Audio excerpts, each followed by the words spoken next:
Hola, ¿qué tal, queridos amigos? Bienvenidos a un nuevo episodio de Vladimir y Punto. Nuestro invitado de hoy, Ángel Medina, diputado hasta el año pasado a la Asamblea Nacional, dirigente del partido Primero Justicia. ¿Cómo estás, Ángel? ¿Cómo te va? ¿Cómo vas, Vladimir? ¿Cómo está todo? Bueno, bien, aquí vamos a la expectativa. Primero Justicia por fin va a participar, no va a participar, está deshojando la margarita, que por cierto tiene hojitas amarillas. Mira, nosotros hemos estado en una discusión permanente hace como bastantes meses. Yo creo que desde el año pasado, todas las semanas nos reunimos como partido para discutir, para avanzar. Creo, en lo particular, que ese camino a la reconstrucción del voto en Venezuela tiene que ser un camino necesario, un camino que a juro tenemos que transitar todos los que somos políticos en Venezuela, y creo que ese es un camino que se ha venido dando poco a poco. Y eso lo hemos reconocido en el partido muchos dirigentes. Por ejemplo, el tema del Consejo Nacional Electoral. Como creo, algunos han dicho que es un primer paso, yo creo efectivamente que es un primer paso, que es una primera etapa de la reconstrucción del voto en Venezuela, de devolverle la confianza a los venezolanos en el instrumento del voto para que puedan decidir el camino y el destino de Venezuela. Estamos en eso, estamos trabajando. Como tú bien sabes, oficialmente el partido todavía no tomó una decisión, pero sí estamos, y quisiera decirle esto a todos los que nos ven, que sí estamos en una discusión sana, abierta, a veces dura, a veces agria, pero es una discusión de todos los miembros del partido para determinar cuál va a ser el camino para reconstruir el voto, que creo que es al final lo más importante aquí. A mí se me viene a la mente una imagen de Julio Borges, por un lado tirado por Guaidó y Leopoldo López, y por el otro por Capriles. Uh-huh. ¿Cómo va ese pulso de fuerza? La verdad es que no hay un pulso de fuerza, o sea, la verdad es que no hay esa tirantez, no se plantea eso en términos de que están como dos bandos, sino que hay una discusión muy sana, muy seria, y además no son dos bandos, hay como muchos medios en el camino, de los cuales muchos dirigentes hemos colocado en algunas oportunidades algunos medios. Y estamos trabajando en ver cómo consolidamos un camino que nos permita, primero, reconstruir el partido, seguir reconstruyéndolo. Segundo, devolverle la confianza a la gente. Y tercero, reconstruir la política, que yo creo que es lo más ¿Para ello importante. es imprescindible la tarjeta o es un asunto secundario? Mira, es importante la tarjeta. Para nosotros es importante tener la tarjeta. Ahora, y no es un asunto secundario, es un asunto importante. Ahora, reconstruir el voto pasa por esa discusión de si al final tenemos una enorme oportunidad, si la oportunidad se presenta y se puede construir una oportunidad donde pues no puedes contar con la tarjeta, tenemos que ir a la discusión si vamos o no vamos con la tarjeta, y tendríamos que ir a la discusión de de qué camino o qué medio vamos a utilizar para provocar la participación de la gente. Eso es una discusión que ahorita está de todo dada, pero repito, yo creo que la tarjeta sí es importante, no es un asunto accesorio, porque es parte importante de la reconstrucción del sistema. Parte importante de la reconstrucción del sistema y de la confianza de la gente en el voto es reconstruir el sistema de partidos políticos, que ha sido golpeado producto de decisiones judiciales y no decisiones políticas. Entonces, creo que no es un tema accesorio, es un tema muy importante en Venezuela. Ahora, también ha habido decisiones políticas, como por ejemplo la decisión de no participar. A la luz de los resultados, ¿esa decisión fue adecuada? ¿Fue un error? Yo creo, Vladimir, que el problema no ha sido la decisión de participar o no participar. El problema ha sido de que en una vas y en otras no.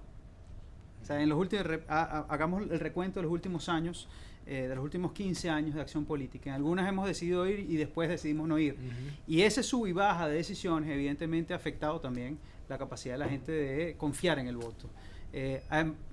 Claro está, estas decisiones, este sub y baja, este decir un día voy, otro día no voy, no es de la nada, no es producto de que se nos ocurrió un día a la oposición venezolana se le ocurrió no participar, ha sido producto de unos eventos que han sucedido y de algunas cosas que han sucedido que han atacado directamente al sistema democrático, que lo más importante del sistema democrático es la participación electoral. ¿Estás de acuerdo en que buena parte de los problemas de la oposición están derivados de que la estrategia se la sigue marcando el gobierno? Yo creo, y es una de las cosas que hemos avanzado en las últimas semanas, bueno, en principio creo que la política no puede ser siempre contra algo. O sea, yo no hago política para ir contra alguien. ¿Qué te quiero decir con esto? Yo no estoy haciendo política desde que tengo 18 años porque estoy contra Chávez en su momento o contra Maduro. Yo estoy haciendo política porque yo creo un país distinto y alternativo al que tenemos. Y eso pasa por claramente hacer un cambio de la estructura del poder y de quienes están en el poder. No solamente la estructura, sino de quienes están en el poder. Pero eso es un asunto de objetivo, no un asunto de meta fundamental de la vida del político, y yo sí siento que en términos generales la oposición en muchas oportunidades ha caído en esa mala praxis o ese falso dilema de siempre ir contra algo y no ir por algo. Yo creo que lo más importante es ir por algo. Por eso nosotros, por ejemplo, hace una semana exactamente, presentamos una propuesta alternativa, por ejemplo, del Estado comunal. y la hemos venido explicando y diciéndosela. ¿En qué consiste esa propuesta? Mira, nosotros sentimos que el camino de la reconstrucción, que son varios, para reconstruir a Venezuela, que está bastante destruida, el principal camino es la ciudad, no es la comuna. Es la ciudad. La ciudad es un hecho real, concreto, histórico en Venezuela. O sea, cuando yo te pregunto a ti, Vladimir, ¿tú eres de dónde? Tú me vas a decir, de Caracas, claro. Yo soy caraqueño. Claro. No me vas a decir de la comuna, no sé qué. O sea, eso no existe en Venezuela. Eso es un invento. La comuna es un invento. En cambio, la ciudad es un hecho histórico, real, de identificación, con cultura, con identificación real. Y las ciudades, evidentemente, se manifiestan en los municipios, que tienen además autoridades que todo el mundo conoce, quiénes son sus autoridades y cómo se eligen estas autoridades.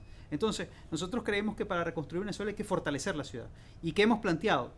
Al menos tres vías para comenzar el fortalecimiento de la ciudad. La primera, la posibilidad de que las ciudades puedan acceder a cooperación internacional. Esto no quiere decir que se endeuden, porque ha habido en otras etapas de América Latina esas políticas donde terminan las alcaldías enormemente endeudadas y eso es un conflicto para la nación. Cooperación internacional en materia de ayuda directa y de desembolso que no son créditos, que puedan acceder directamente a cooperación internacional. La segunda de los planteamientos que nosotros estamos haciendo es que se reconozca clara y evidentemente sus autoridades legítimas. ¿Qué quiero decir esto? Autoridades electas. Ya está bueno este tema de los paralelismos. Entonces, paralelismo de que yo soy electo, pero entonces hay alguien que no es electo, que tiene más poder que yo o igual poder que yo. No, las autoridades. ¿Por qué? Porque eso va a permitir reconstruir la relación persona-instituciones. Y eso pasa también, eso de cuando tú dices las autoridades electas, uno de los planteamientos que estamos haciendo es por qué los consejos comunales no dependen directamente de los alcaldes. En todo caso, ustedes tienen un plan B en caso de que no avance esa propuesta de ustedes, sino que se consolide la del gobierno, que se termine de aprobar, que sea una realidad. ¿Qué hacer en ese escenario? Bueno, el problema es que el tema comunal es una realidad en Venezuela. El problema es que no ha avanzado. Es decir, hoy se está hablando de dos proyectos que hay ahí, el de la ciudad comunal y el del parlamento comunal. Pero, Vladimir, ya hay 9 leyes como del poder popular que desarrollan todo el tema comunal. ¿Y por qué no ha funcionado? No ha funcionado, bueno, hay una contabilidad que hace el Ministerio de las Comunas que dice que hay 2.200 comunas para el año 2018. Habían 2.200 comunas. ¿Hay más, hay menos? Nadie lo sabe. Pero en segundo lugar, todo este tema que tiene reglamentación, tiene leyes orgánicas, le han colocado gran cantidad de dinero del Estado, se ha utilizado para construir este tema comunal, no ha funcionado. Pero además, nada más anticomunal que un ministerio de las comunas. Sí, sin duda. Es como una contradicción en sí mismo. Es una antiparticipación. ¿Por qué? Porque el sistema de las comunas fue creado para un sistema de control y no un sistema de participación. O sea, si tú originalmente puedes decir, bueno, la comuna es un sistema de participación, los consejos comunales, bueno, para que la gente de los sectores pueda organizarse y pueda participar. Pero al final terminó siendo un sistema para controlar. ¿Por qué muchos consejos comunales no llegaron nunca a su elección?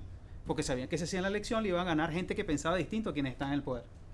Y no es que sean de partidos, que pensaban distinto a quienes están en el poder, y por eso se acabaron las elecciones de los consejos comunales. Más nunca se hicieron las elecciones de los consejos comunales, o no se avalaban. ¿Cómo era eso que el consejo comunal, un consejo comunal que se quería organizar en el municipio de Rocio, en Guasipati, en el estado de Bolívar, tenía que venir a Caracas a inscribirse?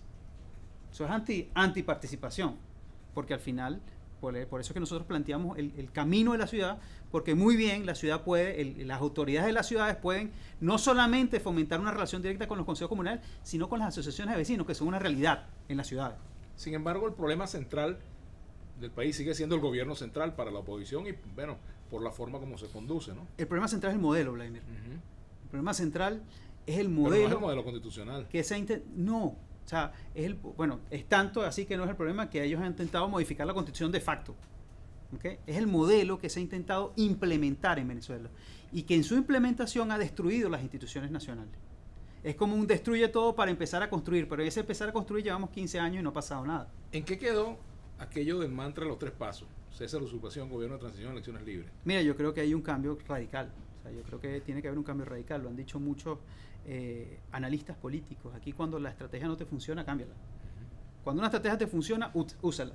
Y si esa estrategia te funciona para lograr democracia, pues úsala más. Pero cuando la estrategia deja de funcionar, cámbiala. ¿Y cuando los líderes no funcionan? Tiene que haber un proceso también de recambio de las autoridades y de los liderazgos del país. ¿Qué pasó en Bogotá, en la reunión esta de la cumbre opositora en Bogotá? Bueno, yo no estuve ahí, pero se encargarán los partidos y los voceros de los partidos que estuvieron ahí de finalmente decir qué fue lo que pasó. Porque no han informado, ha pasado una semana ya y... Han pasado menos una semana. Terminaba este fin de semana. Se extendió. Y bueno, esperamos que pronto aparezca un comunicado que explique un poco cuál es el camino o las resultas de esa reunión que se dio ahí. Ahora, yo tengo entendido por fuentes que me lo informaron, que una de las condiciones de Estados Unidos era que participara Capriles o alguien de Capriles, precisamente por la situación de la ruta electoral, ¿no? Por la propia selección. Yo creo que eso no debería ser ninguna condición. Aquí no hay condiciones. Aquí lo que tiene que ver es una unidad de los factores que a veces piensan radicalmente distintos unos de otros. Y esa unidad de los factores democráticos tienen que permitir una construcción consensuada de una ruta alternativa que debe existir hoy en Venezuela. Ahora, es poco creíble la idea de que Julio Borges y Capriles piensan exactamente igual, o tienen la misma estrategia, o tienen la misma, o que tienen una visión similar de la vida venezolana, porque por la práctica se ve que no es así. Sí.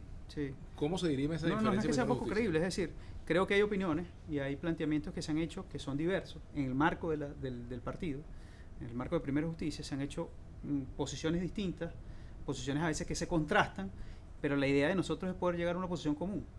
Y eso es lo que hemos venido trabajando durante mucho tiempo. Por eso te digo que en Primera Justicia no solamente está la posición de Capriles, que puede tenerla, o de Julio Borges, que puede tenerla, está la posición de otros tantos que también tienen posiciones diversas y distintas. Bueno, el planteamiento que hizo Cariz hace poco de la relegitimación de todos los liderazgos políticos del país, eso también se añade a la discusión que estamos dando dentro del partido. Tú que fuiste a DECO, te voy a hacer una pregunta. ¿Con quién está tu compañero? ¿Con Julio o con Capriles? Mira, yo estoy con Primera Justicia. Yo no soy... Desde el punto de vista en esa discusión. Mira, en esa discusión, y es algo que a mí yo siempre es importante la pregunta, porque hay que romper con un mito. A mí no me gustan los ismos, en lo particular. Yo no soy ni borgista, ni caprilista, ni nada de ista. No me gustan los istas. Yo soy de un grupo al ni cual... Ni siquiera caraquista, chico.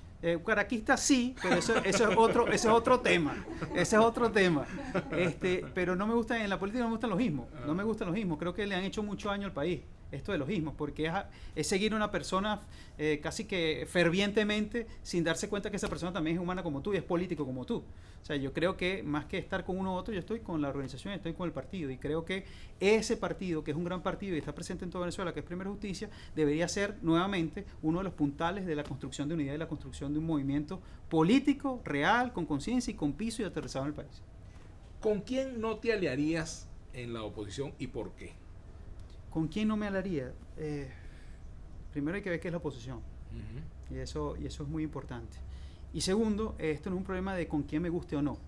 Es con quién puedo unir fuerzas para lograr un objetivo. Así es la política. La política no es un tema de si me gusta o no. Quizás, y eso lo hemos vivido, tú que también has participado en política, no se trata de que me guste o me caiga bien. Se trata de si sus fuerzas y mis fuerzas pueden hacer coalición para construir un objetivo mayor, que es un objetivo político, en este caso la reconstrucción democrática. Desde la oposición del G4 se llamó alacranes o se llamó participacionistas o colaboracionistas a mucha gente que tomó la decisión previa de participar. Ahora ustedes están en la tónica de participar. ¿Cuál es la diferencia entre un momento y otro y entre unos y otros? Mira, hay diferencias. Cuando yo hago la política por valores y por principios, eso tiene valor. Y hay factores de la oposición que decidieron participar el año pasado que tienen valor en términos de que decidieron asumir ese camino. Es distinto cuando yo lo hago porque alguien me pagó. Yo lo hago porque alguien me compró la conciencia, y eso es muy distinto. Eso sí no es política. Eso es otra cosa distinta a la política. Aunque se vive en la política, es otra cosa distinta, al menos a mi concepto de la política. Y ahí sí que hay que hacer. Ahora, ¿se pudo probar que existen alacranes, que efectivamente fueron alacraneados, que fueron comprados, que fueron pagados por el gobierno? ¿Se pudo Mira, hay muchísimo, no solamente como gente que habló sobre esto. El propio Alfonso Marquín el año pasado habló de lo que le habían ofrecido y lo hizo público además. Sino, como diría Carlos Andrés, en la vida hay dos cosas que no se pueden esconder, ni la actual ni lo real. Y, a ver, hay gente que cambió el estilo de vida, pero por mucho, en muy poco tiempo. Y la verdad es que eso llama mucho la atención. ¿Pasó lo mismo con gente del G4, por ejemplo, que asumieron cargos en el gobierno interino? Pasa lo mismo. Yo estoy en contra de todos esos que de golpe y porrazo se transforman en millonarios y nadie sabe por qué. Por cierto que primero sobre todo en un país tan golpeado como este, claro, y tan raro, donde todo es, donde las instituciones están tan locas y la política a veces, es decir, aquí a veces se normaliza lo anormal y eso no está bien. Claro, fíjate, también recuerdo que durante todo este tiempo se habló mucho de que Estados Unidos estaba detrás de las organizaciones de la oposición, que estaba financiando, en fin, surgieron escándalos acerca de la administración de los recursos con los cuales contaba el G4. Primera Justicia incluso preparó un documento al respecto. ¿En qué quedó esa investigación? No uno, tres. Bueno, tres documentos. Yo Tres publiqué documentos, uno de ellos. de los cuales, bueno, son más, pero tres los hicimos públicos. Ha habido una serie de investigaciones, en muchos casos han llegado a conclusiones de las investigaciones de cómo se utilizaron esos recursos, que se pudo haber, se pudo demostrar cómo se utilizaron los recursos, y en otras están en plena investigación esos temas. Y se ha hecho, y al menos nosotros de Primera Noticia no hemos tenido ningún prurito en levantar la voz cuando tenemos que levantar la voz en ese sentido. Porque si precisamente lo que estamos es combatiendo la corrupción como un hecho que ha destruido a la nación, desde quienes lamentablemente están en el poder, pues lo mínimo que podemos hacer es combatir la corrupción en todos los espacios. No solamente corrupción de dinero, a veces hay corrupción espiritual, claro, que también es tan mala como la corrupción de dinero. Claro. 3 cosas positivas y 3 cosas negativas de Juan Guaidó. 3 cosas positivas. Lo primero es que creo que ha sido una persona que ha demostrado que de golpe y porrazo le llegó una responsabilidad gigantesca. Quizás él no la estaba esperando y le llegó esa responsabilidad, y ha sabido como persona asumir las enormes presiones que eso conlleva. O sea, no es fácil estar en el puesto que está él, de verdad. Lo segundo es que creo que, al igual que tú o que yo, tiene, y no voy a con esto ponerme a un tema clasista, pero cuando tú tienes realidad de lo que pasa en el país, puedes comprender al país. Y Guaidó viene de un extracto que no se puede decir que es pobre, pero es una persona que conoce a Venezuela y conoce menos lo que pasa una buena mayoría de los venezolanos, y eso es bueno para quien quiere tener influencia en la nación, conocer el país. Y yo creo que un tercero es que es un hombre de familia. Y si algo le hace falta a este país, y ojo, no quiero determinar qué es la familia en Venezuela, sino familia en términos de que tiene capacidad de mostrar al país que tiene vínculos afectivos y que esos vínculos afectivos los puede transformar. Si tú eres capaz de tener un hogar, puedes ser capaz de construir un país. Y eso creo que es fundamental. ¿Y en cuanto a las cosas negativas? Mira, las cosas negativas, creo que lo primero es que eso mismo de no haber nunca aspirado a llegar ahí y llegar de golpe y porrazo, le ha hecho tener la no experiencia de llegar a esos cargos así. Y eso evidentemente cobra en la política, lo cobra muchísimo. Lo segundo, que creo que pudiera yo colocarle a él como un tema, sí, quizás como un tema negativo, es que en todo caso Juan tiene la posibilidad, o tuvo la posibilidad de desprender mucho más su liderazgo. Y yo creo que en algunos casos, producto de la idea de mantener siempre la unidad, de mantener la mayor cantidad de consensos, creo que no es que le faltó autonomía, creo que el mismo sistema de la unidad lo blindaba demasiado, y pudo haber sido una persona con mucho mayor autonomía en términos del desarrollo político y del término de sus decisiones políticas. Y algo que ha mejorado mucho, que yo creo que es la tercera, algo que ha mejorado mucho, no es lo mismo el Juan que hablaba hace un año y medio que el que hablaba hoy. O sea, ha mejorado mucho. Si algo negativo tenía, era que su capacidad de expresar no era de las mejores para el espacio donde estaba, pero yo creo que lo ha venido desarrollando, y es evidente que ha mejorado muchísimo ese término. Ahora fíjate, el gobierno de Maduro, ¿ustedes subestimaron a Maduro? No, nadie subestima a Maduro. O sea, es que tú no puedes subestimar al que tiene el arma. Tú no puedes subestimar al que tiene el switch para meter gente presa y sacar a gente de la cárcel. O sea, yo no lo subestimo para nada. O sea, es imposible subestimar a alguien quien tiene quien tiene la capacidad de permanecer, aunque la gente no lo quiera, más de 20 años en el poder, tiene algún mérito. Ahora, que ese mérito sea positivo, yo creo que no. Yo creo que es un mérito que le ha hecho mucho daño al país, y yo no lo subestimo, muy por el contrario. Creo en este momento, y creo incluso en este momento, que ha habido momentos donde oposición cree haber subestimó a Maduro, y creo que en este momento Maduro está subestimando a los factores democráticos del país también. O sea, ese tema de creer que ya lo aplasté, que lo acabé y que ya yo gané la competencia, no es tan cierto, porque el país no se tumba, no se cae, no se doblega. Al final hay un país que desea realmente un cambio. ¿Cuál es el rol de Enrique Capriles en este momento político? Fue candidato presidencial 2 veces, es el líder visible más importante que tiene Primero Justicia. ¿Cuál debería ser su papel en este momento? Yo creo que él tiene un enorme papel, y puede cumplirlo con mucha mayor fuerza, de articulador. Puede ser un gran articulador político de los diferentes factores de la oposición nacional, de los diferentes factores políticos y sociales del país. Creo que tiene esa enorme capacidad de articular, ha venido hablando con mucha claridad muchas de las cosas que están sucediendo en el país, y creo que tiene ese don. Además, el haber sido candidato presidencial le permite tener reconocimiento por parte de la gran parte de los actores políticos, sociales y económicos del país, Y yo creo que ese es un rol fundamental que necesita el país en este momento, tener políticos articuladores, no que sean el centro de la vida, sino que sean el centro para articular, para llamar a otros. Ven acá, vamos a sentarnos, vamos a unir fuerzas, vamos a intercambiar, vamos a ver cómo logramos en conjunto lograr algo. Y yo creo que ese es un rol que puede jugar muy bien y creo que lo ha venido haciendo muy a la callada en los últimos tiempos. Hay dos candidaturas en Miranda para la gobernación que se disputan dos líderes opositores, sí. Carlos Ocariz y David Uzcategui. Sí. ¿Cómo poner fin a esa división allí? Se ponen de acuerdo. La política no es un hecho inconcebible, los acuerdos, la posibilidad de ponerse a consenso. Y acuerdos, y las vías que decían ellos, la vía por la cual se van a poner de acuerdo. Un tercero en discordia, por ejemplo, un tercero en medio. Bueno, ¿dónde está? Capriles, por ejemplo. Él no lo ha dicho, no lo veo haciendo campaña para gobernador de Miranda. Pero en este caso, ellos dos, los que están, que se pongan de acuerdo. La política siempre hay posibilidades de ponerse de acuerdo. ¿Y en tu agenda política qué hay? ¿Qué viene para ti? En mi agenda política, esperas? Mira, en mi agenda política en principio está el tratar de seguir promoviendo desde el partido, desde la posición que tengo nacional, la reconstrucción de la política en el país. Yo ahorita no estoy en son de candidaturas, no está planteado en mí en este momento asumir esto. Te confieso, Vladimir, que lo que a mí me ha gustado en la vida, el único cargo además de elección popular que yo he ejercido es el de ser legislador parlamentario, y creo que ahí encontré mi camino, ahí encontré una forma, una vocación de hacer las cosas, y a mí lo que me gusta es ser parlamentario, la verdad, y creo que no lo he hecho mal, quizás lo pude haber hecho mejor, pero creo que no lo he hecho mal, y creo que en este momento, en ese rol que me permitió el Parlamento, creo que nos corresponde entonces recuperar la política. Y recuperar la política es hacer tres cosas que yo se los digo a todo el que me pregunta, bueno, ¿qué hacer ahora? El político en Venezuela tiene que tener tres cosas. Estar formado e informado. Es decir, que todo lo que tú me preguntes tenga una respuesta no automática, sino una respuesta que tenga alguna formación, alguna información. Eso es muy importante. Lo segundo es poder ser articulador, que es lo que te decía que creo que debería ser Capriles. El rol del político es ser articulador en este momento. Y el tercero, que creo que es lo más importante, es proponer. Y por eso es que nosotros estamos proponiendo estas alternativas a cada uno de los temas más importantes que se están dando en este momento. ¿Qué viene para Venezuela? Y con esto terminamos. Si fracasa el diálogo que está más o menos caminando. Lo que hay, pero empeorado. O sea, lo que hay, ¿qué hay? Todo el mundo pelando. El bolívar no existe. Los servicios no sirven. No hay gasolina.